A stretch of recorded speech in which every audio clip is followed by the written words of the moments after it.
We need an intro, don't we? Yep, I think we just found it. It's fine. No.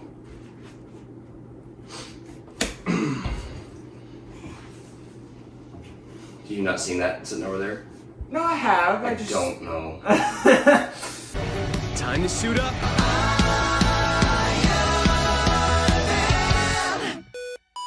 Hello, everybody. Welcome back to another X-Men video. So today it's just Christian Hopkins. Jonah Morgan. And today we are here for a review of the second X-Men movie with X2 X-Men United. So... Yeah, what do you want to start with? Man, what to start with? What's our trend? This movie is, like most X-Men movies, but this one especially, is very Wolverine-centered. Yes. It focuses a lot on him and his backstory. I mean, Well, because as much as you can. because the villain is his backstory. Yeah, I don't think so. Oh well. And the movie really does tie into Wolverine a lot, which, and Luke didn't mention this to me. I can't remember if he mentioned it in the first review or not, but he mentioned it to me that he feels like the X-Men movies kind of give Wolverine a lot of focus. Good. No, yeah, it's definitely good. I say good. Yeah. When you got as perfect of a casting as Hugh Jackman, and when this character has gotten such well writing as he has, yeah. I think it's just who's the most famous, who's the most famous and well-loved member of the X-Men. Period. It's Wolverine, which is ironic because he's not even really a full member of the X-Men full time like Cyclops is. We'll get to him later. But for a character like Wolverine in this movie, he gets so much of the plot focused around him because, I mean, like you said, the main villain is so much focused on him. He's focused on a lot of other mutants, but he's the most tied to Wolverine because he was the guy who kind of gave him his adamantium skeleton. And Stryker is just kind of a terrifying dude. Yeah. And a scary human being.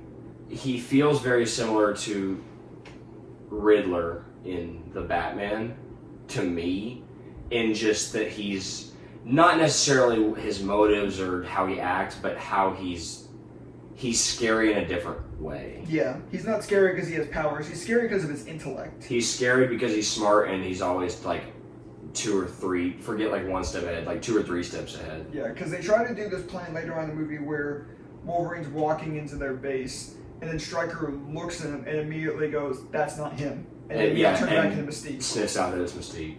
I did that a couple times in this movie. Actually, I'm like, that's Mystique. Yep. But no, it's crazy just how much ahead he is of everybody, and I think that's what makes him one of the best villains, not just in the X-Men franchise for the movies, but also just in terms of superhero movies in general. Because at the end of the day, Magneto is, for 75% of this movie, is a good guy. Yeah. And then, yeah, because at the beginning he's still incapacitated. In jail, yeah. The way he escapes jail is we'll talk about that later. Crazy. But then when it gets later towards the end, and because Stryker's whole plan is he captures Professor X, so Professor X remains captured for almost all of this movie. Which is a downside, I would say. Yeah, just the lack of him. It's an issue I also have with Cyclops, which we'll get to a bit later, with the fact that neither of them really play a lot into this movie. It is. No, I'll talk about that when you get to Cyclops later. Yeah, because I have something to say about Cyclops. I have a perfect. Yeah. But Stryker's plan is to capture Professor X, take bits of Cerebro, and to show you how evil Stryker is, what he does to his own son. He for the people that know what the word lobotomizes mean, that's what he does. He makes him brain dead by like experimenting on him. Because his son, it's absolutely crazy. His son is a mutant and has the powers to make like illusions in one's brain. Yes. And apparently because he blamed his own parents for him being a mutant, he essentially, in a way, tortured them with illusions. So much so that it made his own mother take a power drill straight to her left temple just to make the illusion stop. He made his own mother commit suicide just so that the visions would stop. Yeah, and So it makes sense why Stryker is the way that he is. yeah, it makes sense. But then he makes his own son brain dead because his son doesn't move. Like aside from his eyes, I don't think he moves. Nope. The actor playing him does a great job of like being just Scary. It's terrifying, like unnerving. Unnerving. He doesn't move. His eyes move, and that's it. Yeah. So they take bits of Cerebro and bring the son in to essentially make Professor X visionize that he is in Cerebro, but visioning it like he's helping a little girl from the school. And the plan is to make him essentially kill all mutants, which with the power of Cerebro, he can do. But when Magneto steps in to stop that, he instead reconfigures Cerebro to do that, but to all humans. Yeah. So, like you said, when Magneto becomes a villain, it becomes back to humans must die. Yes. Yeah, which is what I said. I said the second that the threat to mutants is gone, Magneto's going to be on opposite sides again. And Yep. That's exactly what happens. This movie also heavily sets up the Phoenix Saga with Jean. The Phoenix Saga? It's the name of the comic story. Oh, okay. Basically, the storyline is what it's called. It sets that up heavily because there are several times throughout this movie where they say something in the very beginning, with a conversation between Jean and Scott, of her saying the nightmare's getting worse, and a couple times throughout the movie, you see sparks of that Phoenix power. And I think a lot of that comes in when she ends up fighting Scott towards the end, which is what breaks the dam, which is what leads to the end of this movie happening. Mm-hmm. So, I think they do a really good job of setting it up, because if people were watching this movie who were fans of the X-Men comics, which would make sense, because I think around the time of the early 2000s, the X-Men, people who read comics, X-Men I think was the most popular team at that time, not counting singular heroes in terms of Marvel. Like, yeah. So people who were fans of the comics who would see bits of that power coming out, they did a really good job of getting people really excited for that next movie. Saying, oh, this is going to be the best one yet. Obviously that wasn't the case, but we'll get to that when we get to the next movie. But no, they do a really good job of just characterizing Jean in terms of kind of being afraid of these powers throughout the movie. Mm. And we'll talk about what happens with her at the very end. But her acting is very good. Yeah, all the acting in this movie is really good. Well, aside from one kid. There is a character I'm thinking of, but it's a kid. Yeah, we'll get to him. He's also in like 30 seconds. Yeah. A combined screen time of probably like 45 seconds. Yeah, that sounds about right. But it's dumb. Since I brought him up before, Scott. Can I say my analogy that I was going to say? Please do. He's Hawkeye in Avengers 1. But not as good. But I just mean he's like a fan favorite who is controlled by the villain the entire time and is... No, but Hawkeye, you see him more often. You see him more often, and he gets a lot of time at the very end to show him as a badass. But it's the same kind of like thing in that I was so excited to see Hawkeye. I'm like, oh, yeah, okay. I kind of forgot how much Cyclops is put on the back burner in this movie. He's not even. We're looking at the. My mind just went blank. The cast. We're looking at the movie and it has the cast right below it. There are 1, 2, 3, 4, 5, 6, 7 actors currently right there. James Marsden's not in any of them. He's so much further back. He's behind Mystique. Who's in the movie? She's in it more. So that's my biggest thing is I forgot how much Cyclops put on the back burner, and it kind of just goes. The amount of screen time he gets throughout these movies just kind of goes down with each movie, which is really upsetting because James Marsden is a really great casting. Yes, and because at the end when we'll talk about that when we get to the end. I guess. We'll bring up a lot of stuff up when we get towards that ending, but it's just more of a problem, and I forgot about this, and my brother talked to me about this a couple weeks ago when he rewatched this movie. He just also had an issue with how they just kind of shoved Cyclops to the side, which I also really don't agree with. Because he had a pretty good amount of screen time in the first one. This one, he's there at the beginning, and then you see the scene where Professor X and Cyclops get captured, and you don't see Cyclops again until close to the very end, whenever he starts fighting Jean. Yeah, because you see him in that scene where Magneto and Professor X get gassed, and then you see him fight. Which is cool, but it doesn't last very long. No. And then once it cuts away from that scene, you don't see him again for like an hour and a half. And for a 2-hour movie, that's a problem. Yeah. And he doesn't even, and unlike Hawkeye, he doesn't get a cool scene of fighting other people. He gets a sad scene. He just carries Jean around for the rest of it, and then and then gets sad. And then he gets one of the best acted scenes at the end, which again we'll talk about. Then he gets one of the best acted scenes I've seen in a long time from a superhero movie. Yeah, he doesn't really get anything in this movie, and it's kind of upsetting because again the casting. Because James Marsden is fantastic. Yeah, the casting for him is so good, but so the character just gets nothing. You would say he doesn't get a lot until young version of him in. Honestly, yeah. Because he gets a fair amount. Yeah. Whenever he does. The next time we get a lot for Cyclops, James Marsden's Cyclops does not get a lot. I forget whose actor's name is. He's in Ready Player. He's in Ready Player One. Ready Player One. Anyways, we'll talk about that. We'll get to that. But those movies. Yeah, James Marsden's a very good casting. He's good in the first one. From what he is in this one, he's very good in this one. But his character. That is unfortunate, I will say. Did they have plans to do more than just 3? They had more plans for the third one, but then there was some behind-the-scenes stuff, which again we'll bring that up later. But basically, just director change. Okay. 2 characters that do take up a good bit of the screen time. Dude, Nightcrawler. Oh wait, no, yeah. Oh, and Nightcrawler. Nightcrawler's a really big part of this movie. This movie doesn't happen without Nightcrawler, in my opinion. No, I mean, the very first scene in the movie is one of the coolest opening scenes in a movie. Where he invades the White House. It's the dude that plays, for those of you who grew up as Spy Kids, he plays Flute. I haven't seen that movie in years. He's like one of the main characters in Spy Kids. As soon as you show me a picture of the memories immediately came back. Yes, he's one of the main characters in Spy Kids, and he's very good in this. Oh, he's very good. I think he's honestly one of the best actors. He does a really good. In the movie. Is he German? Yes. He does a very good fake accent. Yeah. It's very good. I think he's German. I don't know. But yeah, if the character of Nightcrawler isn't a thing, this like a lot of people die.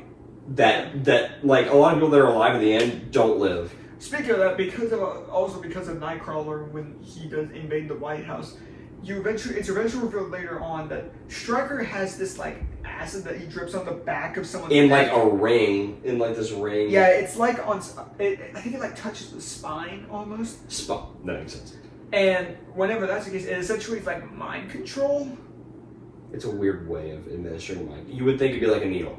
Kind of. But it's just strange because like it's on the skin, so. Yeah. Because at first you think it's Nightcrawler doing this by himself, and then when Jean and Storm go to find him, they see the thing on the back. Because you see that ring for the first time on Magneto. On Magneto, which was in the scene right beforehand. You see that on Magneto, and you see it happen, but you don't realize what it does. You just think it paralyzes him. Yes, and then whenever it's revealed what it does and what Stryker got out of Magneto from using that also leads to the raid on the mansion, which is one of probably my favorite scene in this movie, where you see feral Wolverine. Which also feels like Avengers 1 to me. It's the attack on the helicarrier. The attack on the helicarrier. This movie feels like Avengers 1. Oh my god, it does. It really does. No wonder this movie's so good. This movie feels like Avengers 1. I would say they're obviously very different, but like they are, and I think Avengers is obviously a little bit better. But I'm talking about the scenes, the helicarrier versus the mansion scene. Yeah. Which, even still, the mansion scene is probably my favorite scene in this movie. I think it's so cool. I'm trying to think of... No, I know what my favorite scene is in this movie. Should I say it now? Go ahead and bring it up. Because we're Magneto breaking out of the jail. That's my favorite scene. Yeah, because Mystique, what she does is she's disguised as some random chick. Yeah, she disguises as some chick to like get with the guard that guards Magneto. Yeah. And she puts something in his drink to knock him out. Yes, she knocks him out and then injects him with iron. Which we don't figure it out. No, she just injects him with something you have no idea what it is. And then the guard comes into Magneto's room the next day, and Magneto, knows about this plan because he organized it with Mystique. I don't know if he organized it. It's just he could tell that there was metal in the room as soon as he walked in. Also, it could have been Mystique could have disguised herself and come in there at any given time. See, that's what I thought it was. So when he did that, I originally thought that he killed Mystique by accident. That's what I thought happened. But like what I'm saying is they could have devised this plan because Mystique could have like disguised as Professor X and come in there anytime. Or just as a random guard. But so yes, he walks in and then Magneto levitates him and you're like, wait, what? Yeah, and it's like... And he says, too much iron in the blood. And then he proceeds to suck out the iron from the guard's blood, killing him, and forms all the iron into 3 metal balls that he uses to then murder everyone in the facility. Yeah, that is a fire scene. Yeah, some of the only other characters to talk about is... Rogue still plays a big part in this movie, but she's paired with Iceman the entire time, which I like. He's fine. I think their dynamic is pretty good. But again, they're always together. You don't have one of them without the other. You know about Storm? Oh, she's Storm. bigger. She's bigger in this movie. Yeah. She plays a part in the final scene, actually. Yeah, she doesn't. Or final like scene within the conflict. Yeah. Because Jacob Stryker's son that can like basically control people through like illusions. Him and Professor X are in the Cerebro, and he's about to like kill every human because Magneto like told him to. And so Nightcrawler transports Storm in there, and when they get in there, they're being controlled. They see an illusion, and so instead of Professor X and what's his name? What did you just say? Jason? Jacob. Jason. His name's Jason. Jason. So Jason Stryker, yeah. So he's showing them an illusion, and instead of like reasoning it out, Storm then proceeds to conjure a blizzard, because whether they're seeing an illusion or not, they are in the same room as Professor X but they can't see it. So that she then proceeds to conjure a blizzard to freeze Jason to death, so he will let go of his hold on Professor X. Or not even maybe so much to death, just enough to where she would have frozen Jason to death, but enough to break his hold over Professor X. And I didn't notice she does a Spider-Man head tilt. Yeah, she does that. She does a head 9 tilt. years before Andrew did it. She does a head tilt. Except hers is also just as scary because a pissed off Storm. She's stronger. She's stronger than Spider-Man. There's no getting around it. Just the nature of her powers. Yeah. It's Storm. Yeah. She could flood the entire Earth. She really could. If she really wanted to. Storm's scary. It's just Storm is terrifying. She's a better character in this one. She's more of a character in this one. And then she's on the cover of the next. Like, she's one of the 3 people on the cover of the next one. Is she a bigger character in the next one? Because she's so strong. She's there a good amount. It's been a little bit since I've seen this movie. It has been a while since I've seen this. Because it just also feels like she's underused too, because she's like probably the strongest besides in these movies, besides Professor X and Magneto, Storm and Phoenix. She's probably the strongest. Yeah, I believe it. She can control nature itself, no matter if they're outside or like indoors. Yeah. I just feel like she doesn't get enough focus. Any other big characters to talk about, or any other big scenes before the end? The scene at Iceman's house, where his family is like the worst. Or the little. Although they didn't. That was also the. I kid you not. There is a line. I had to pause it. It was ridiculous. I've never heard a line like this. Because that writing is not good. That a mother would not say that to their child. So how people act towards being Superboy. She just figured out that this is where Iceman's family just figured out that he's a background. He only told them that he was going to a prep school. He tells them that he's a mutant. And what does his mother say? Have you ever tried not being a mutant? I wish that was made up, but it's not. It's not. That's word for word what she said. Listen, I understand where they're trying to make her come from, but don't say it like that.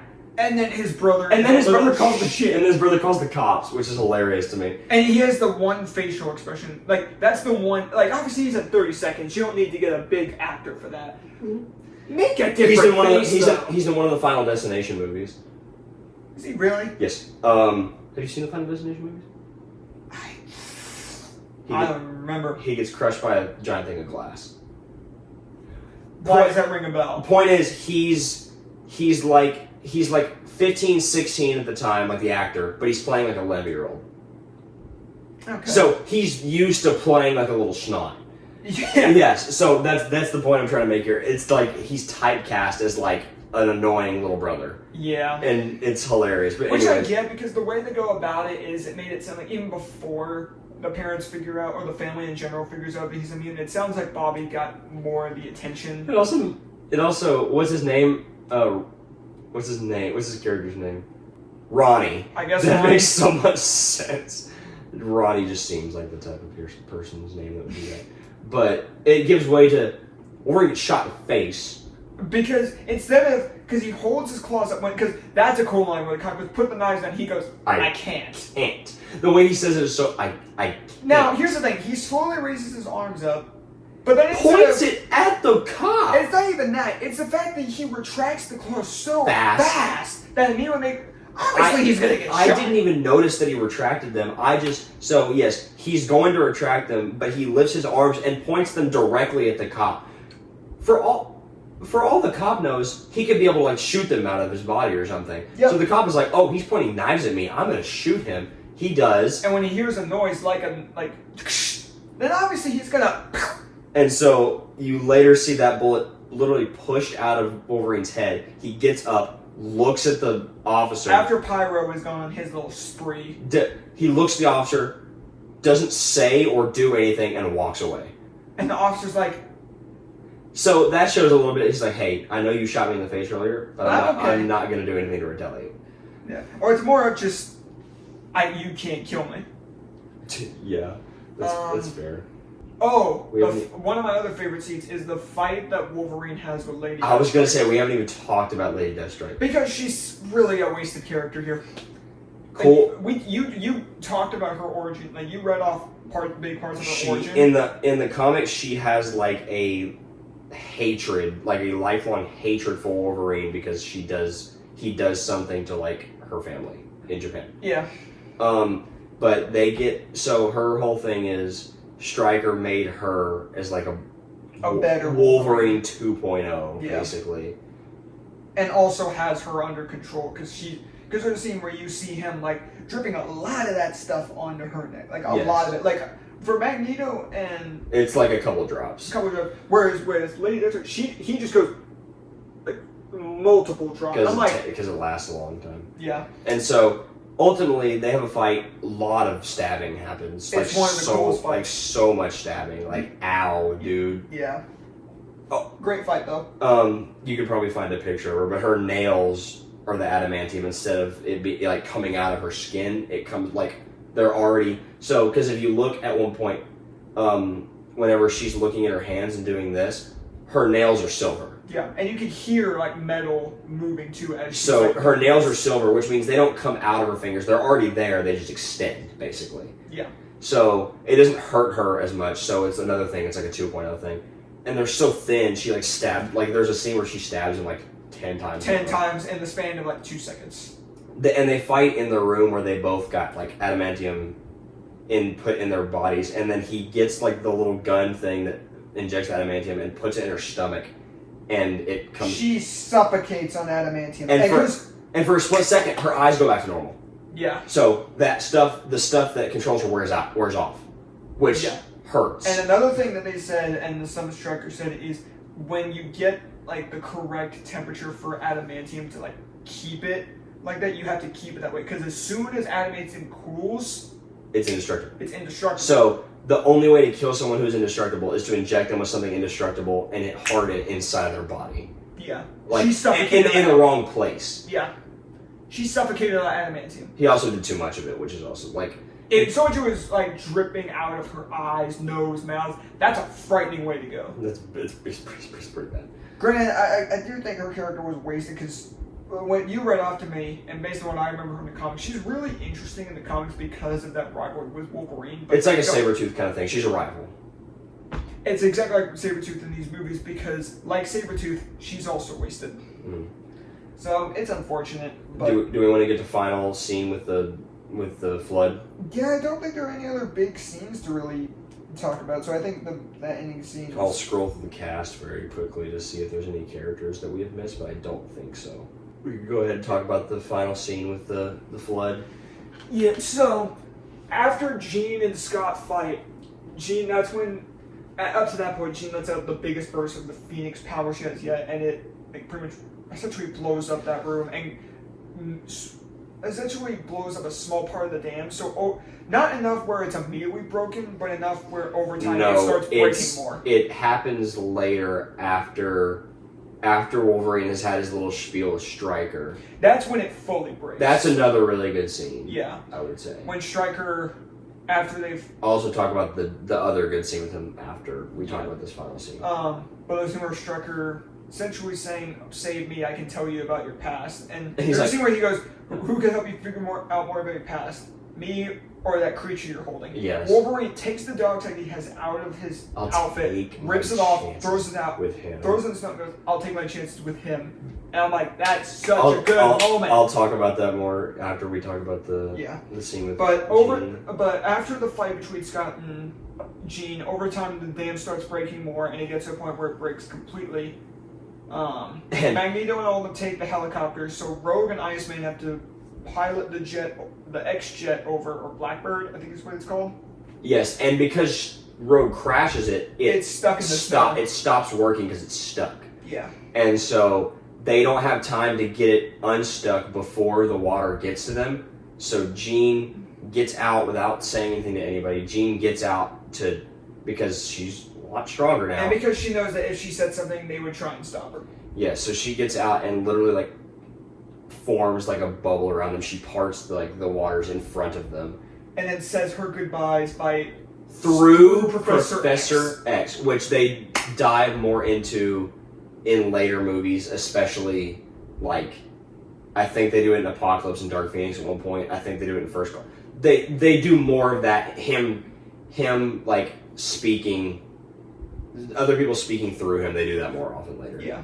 But and so then we get one of the best acted moments in a superhero movie. In a superhero movie that I've ever seen. So between two characters that hate each other. I don't know if it's so much they hate each other, but it's just two characters that not get along. They don't get along. So Jean gets the jet out, and then she just stops doing it. She lets the water essentially consume her. She's essentially believed to be dead, and then we'll put that in quotes. If you haven't seen the cover of the next movie, put it up here. If you didn't see the very, very end of this movie too, because they set that up. But she gets swallowed by the water, believed to be dead, and Scott breaks down. It's really.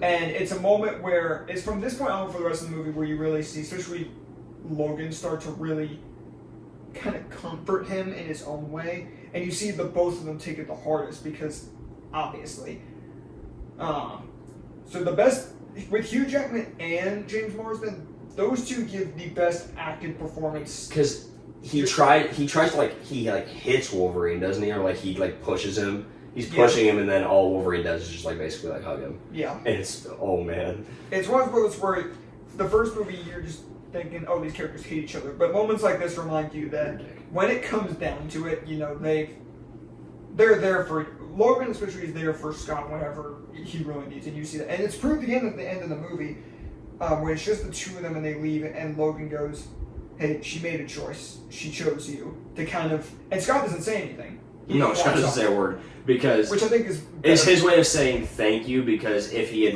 not appreciated it, he would have punched him in the face. Yeah. Legitimate. Or he would have shown some kind of disdain, but that one's just... He would have taken off his sunglasses. Yeah. But in the very final shot... the very final shot of this movie is I think it's Jean's narration, and you see... Yeah, it's along the water where the dam broke, and you see a phoenix in the water, or the shape of a phoenix in the water, setting up for the next movie. Oh, I think this is a good last thing to talk about. Music. Oh, fire. Soundtrack, fire. In the first one, there's hints of the theme, but the second one, they're dang, this is cool. Who is it again? Some random. John Utley. Yes, that sounds correct. I'm gonna take your word for it. But it's He does it for one of the movies. I know that. And it's like that scene. Listen. Ba, ba, ba, ba, ba, ba, Yes, ba. the. Ba-da-da-ba. Yeah. I don't think it's as good as the Avengers theme song, No.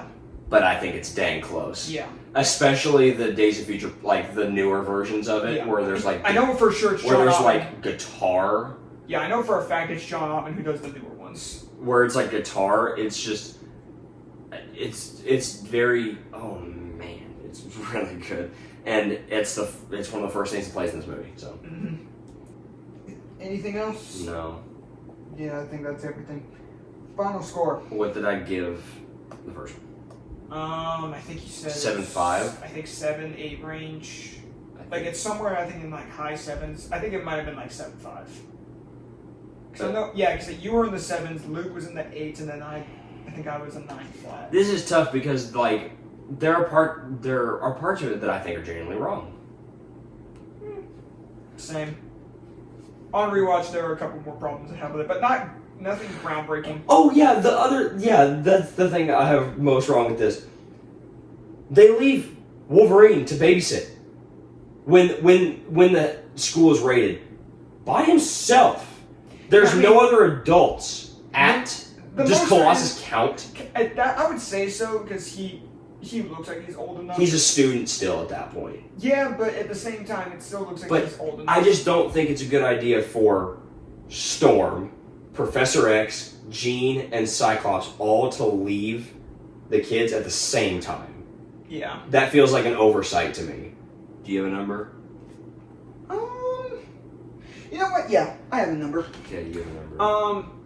It was originally talking about more. It's originally a little bit lower than what I was going to give it, but honestly, nothing too crazy. I will have to say I'm torn between this range of numbers. I'll go 9.4. This, in terms of even the issue I talked about with Cyclops not getting a lot, and really just a couple other minor things. In all honesty, it doesn't take away from this movie too much because what is here is like some of my favorite parts in any superhero movie. And when I was telling you about, when I'm also keeping in mind my ranking of X-Men movies, I've always had this as my second favorite in the entire franchise. Behind Days of Future Past. Yes. See, I'm leaving room for those movies because I know I'm going to rank them. I know of 4 movies for sure I'm going to rank ahead of this. Yeah. And probably 5 since I haven't seen Logan yet. Yeah, maybe. But this is just one that's I just really have a lot of fun with. Even with the issues that I do have, what is here is some of my favorite superhero movies. So my thing is, it's slow at times. The pacing is good for the most part, but it does lull a little bit at times. There's stuff that I've wrong with, like I mentioned the whole but Stryker's good, and if you have a good villain, it can forgive a lot of stuff. I would say that's probably a big thing for me is the fact that the villain is as good as he is. The villain is very good, and he's screw it. Let me adjust my ranking. 9.5. I want to leave room for the movies that are going to be above it, but I don't want to make it lower than it should be. Yeah, because you can always go back and adjust, especially when you sit on it. Because at the time of filming this, we did just finish watching this movie. Like not even however long this recording is so far. Maybe like 30 minutes ago. Give me 8.7. Okay. Yeah, that's good. Say. No, that's good. Because I give the first one 7.5, and I still think that's completely fair for that movie. This is not a huge step up, but I'd say it's a sizable step up. I would say so. This one I think definitely has, I think this one's better. I really find the first one more rewatchable. Because I rewatched the first one more than this one. That is a good point. That's interesting. Yeah. This one's better, and I plan to rewatch this a little bit more in the future, but I've always the two X-Men movies I've rewatched the most out of any of them are obviously Days of Future Past and the first Because X-Men movie. in the same vein, I think that Spider-Man 3 is more rewatchable than a lot of movies because it's fun. Yeah. So, okay, yeah, just because this is a better movie does not mean it's more rewatchable. That's fair. So, what do we have next? Next time, we have the finale for this trilogy for kind of the story with X-Men: The Last Stand. It's been a while since I've seen this movie, so it'll be interesting to go back to it. I've heard Spider-Man 3 things. Yeah. I've heard like This the is good is like very, very, very good, and the bad is the bad and is the bad- studio meddling. The bad is ew. Yeah, the bad stuff is studio getting in the way. The bad stuff is oof. Yeah, it's Just like Topher Grace. yeah. Although I really don't think there's a. I think this is better than Spider-Man 3, but I feel like they're both kind of on the same par. I need to rewatch it because it's been a while. But yeah, I think that is going to do it for our review of X2 X-Men United. Be sure to let us know what you guys thought of this movie down below. So thank you guys so much for watching. We will see you guys next time for X-Men: The Last Stand. See you later, webheads.